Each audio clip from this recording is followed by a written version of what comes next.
Hey, what's up, everyone? Welcome to Redskins Talk TV. This is your host, Andre. Just want to talk about this game today against the San Diego Chargers.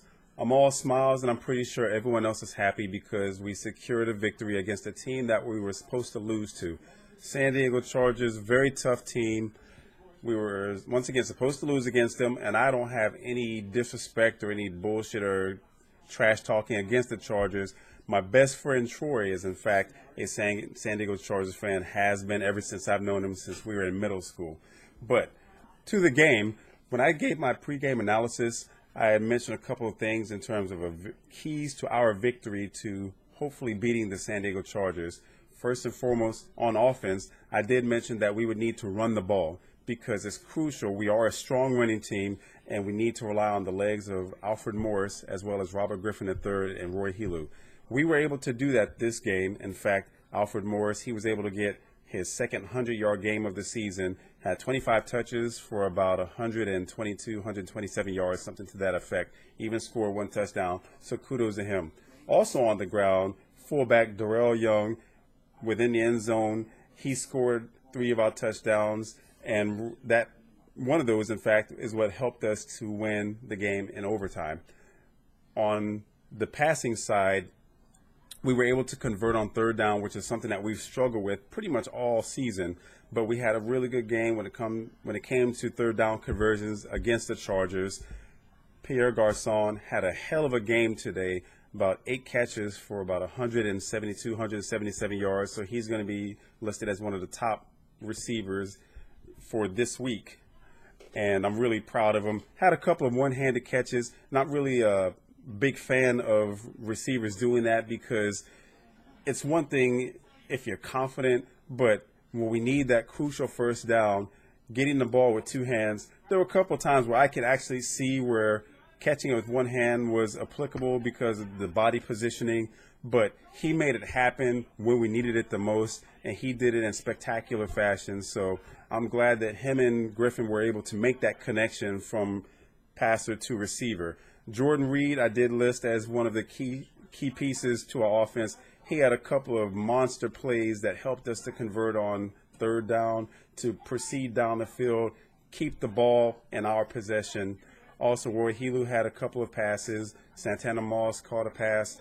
Leonard Hankerson caught a couple of passes. Our only problem is we don't have a true second receiver to complement Pierre Garçon, and that's the one thing that we really need, because in order for us to become more of an offensive juggernaut, we need more playmakers.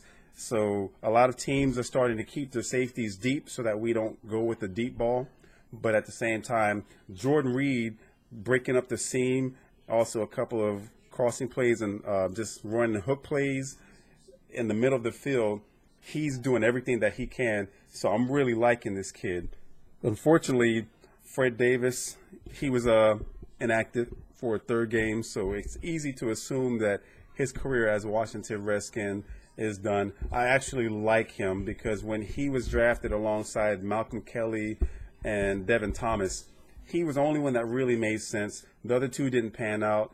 Devin Thomas eventually went to the Giants, and now he's out of the league. Malcolm Kelly, he could never stay healthy. So Mike Shanahan when he came in his first season, he got rid of Kelly.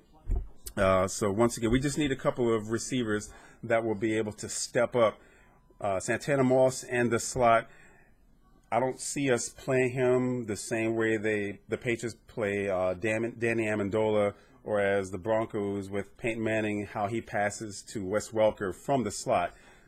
He's an older receiver, but he's still serviceable.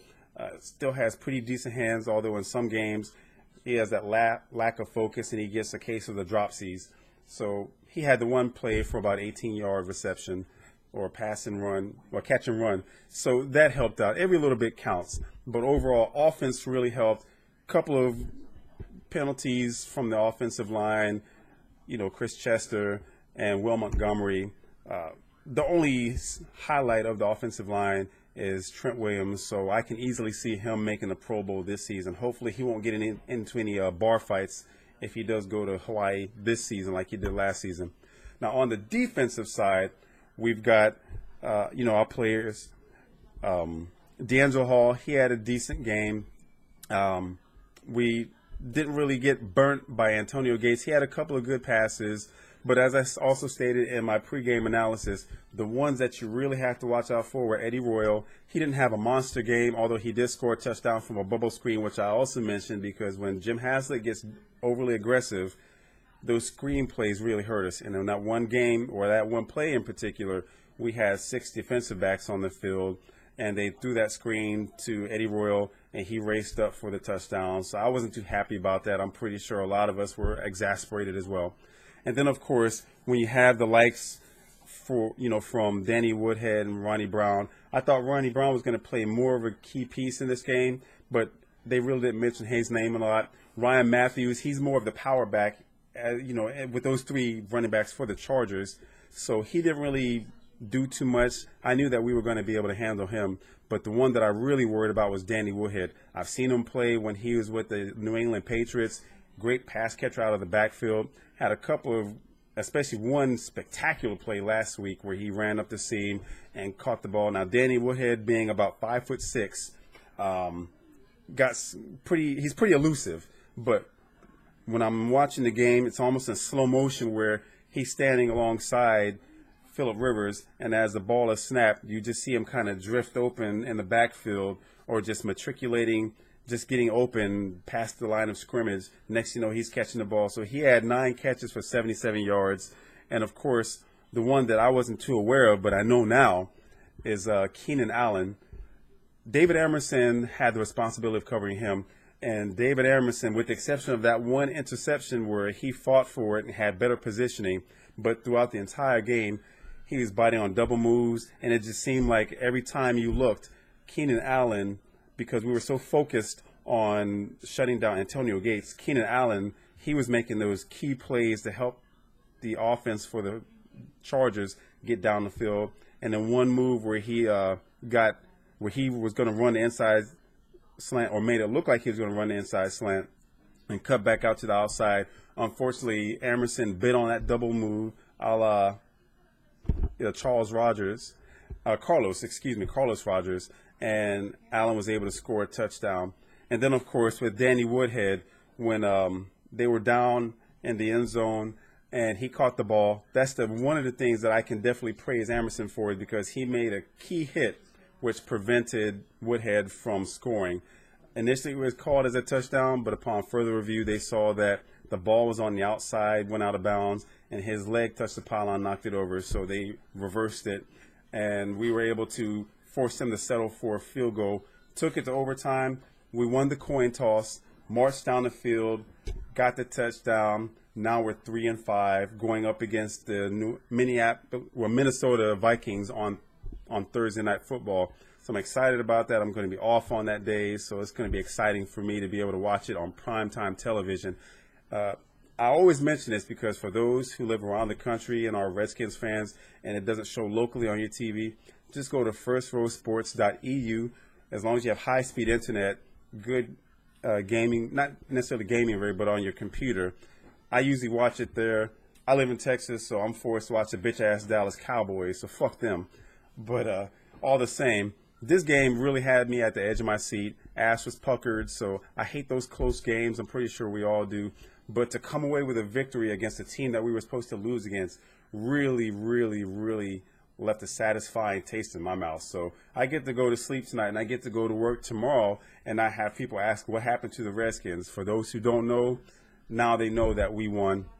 But overall, I'm really excited about this. I'm going to have to do some watch some game film for the Vikings. They actually gave the Cowboys a run for the money. A couple of mistakes that allowed them to lose. Well, not allow them, but caused them to lose the game. So we can't sleep on the Vikings. They got a beast of a runner with Adrian Peterson, a couple of offensive players at the wide receiver position, Greg Jennings, Kyle Rudolph, I think that's his name, the tight end. Christian Ponder, he can tuck the ball and run. He's pretty elusive. But overall, we just have to do what we have to do in order to win that victory. They got a fairly decent defense, obviously. When they held Tony Romo and their offense in check and kept the game close, it came down to the wire. So we got our work cut out for us. So hopefully our defense can keep things in check, do a lot of studying in the film room, because this is the one thing where they're probably going to be the underdog, and hopefully we won't find a way to fuck this up and lose this game. But overall, hope that you guys, I don't know if I'm pointing here or here, but there's a like button. And when you watch this video, I hope that you hit that. And if you haven't done so, please subscribe and share. And for my Redskins family, hail to the Redskins.